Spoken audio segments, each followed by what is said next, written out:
Hi, I'm Ebony Rankin, and I will be discussing unit rent limits and program participant contributions. Recipients and subrecipients may only pay rents for units whose rent has been determined to be reasonable when compared to rents in the community. Recipients must conduct a rent reasonable review before initially renting any unit. This review determines whether the rent to the owner is a reasonable rent in comparison to the rent for the comparable unassisted units. Things to consider include location, quality, size, unit type and age of unit, amenities, housing services, maintenance, and utilities the owner provides.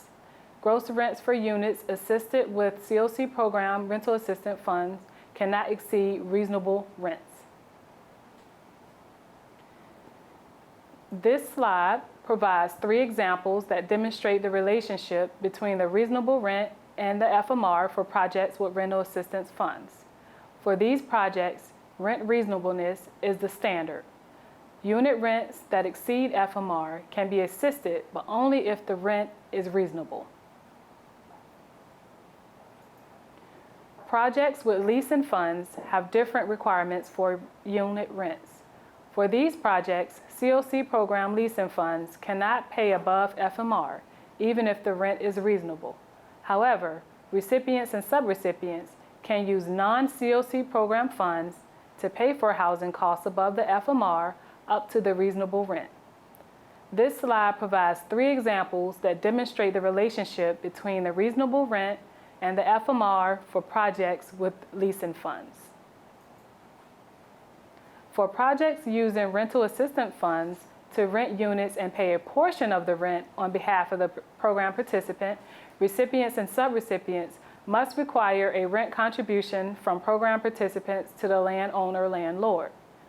The rent contribution must equal the highest of 30% of the family's monthly adjusted income, or 10% of the family's monthly gross income, or the portion of welfare payments specifically designated by the public welfare agency to meet the family's housing costs.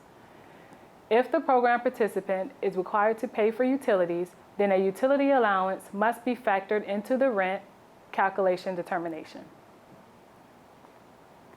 When providing assistance that is not rental assistance, recipients and subrecipients may choose to impose an occupancy charge based on a portion of the program participant's income. Similarly, recipients and subrecipients may choose not to charge occupancy charges. However, if these charges are imposed, the recipient or subrecipient must treat all program participants the same and must follow specific calculation procedures to ensure the program participants are not overcharged. If occupancy charges are imposed, they may not exceed the highest of 30% of the family's monthly adjusted income, or 10% of the family's monthly gross income, or a portion of welfare payments specifically designated by the public welfare agency to meet the family's housing costs. Before we begin a discussion about utility costs, we need to first understand what are considered utilities. For this discussion, gas, oil, electric, water, and sewage are considered utilities. Telephone, including cell phone, internet, and cable expenses are not considered utilities to necessarily be charged to the operating budget line item. Instead, it can be considered a direct cost of carrying out another eligible activity and should be charged to that budget line item, for example, case management or maintenance.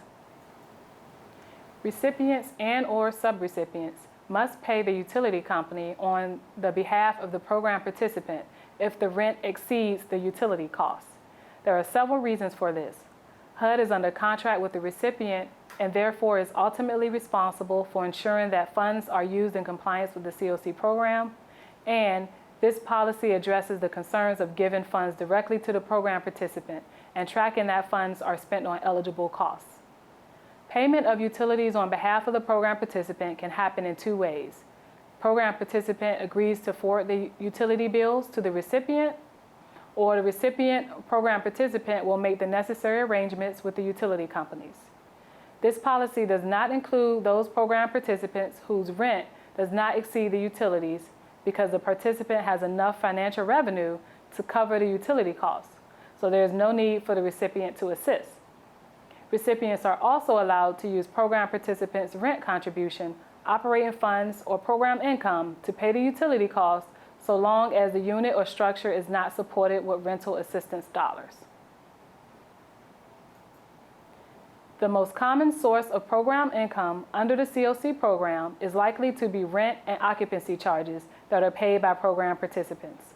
The same requirements that apply to all program income in terms of its eligible uses apply to program income collected from rent and occupancy charges. Rents and occupancy charges collected from program participants are program income, except when rent is paid directly to a property owner or landlord. In general, the activities paid for with program income must be eligible CoC program activities, but are not limited to budget line items approved for the existing HUD-funded project. For example, program income may be used to pay for life skills training for residents of a transitional housing project. Where rents and occupancy charges are considered program income in transitional housing, the program income may be used in whole or in part to assist residents moving from transitional to permanent housing. Because the CoC program interim rule does not explicitly authorize it, recipients are prohibited from using program income as match or leverage.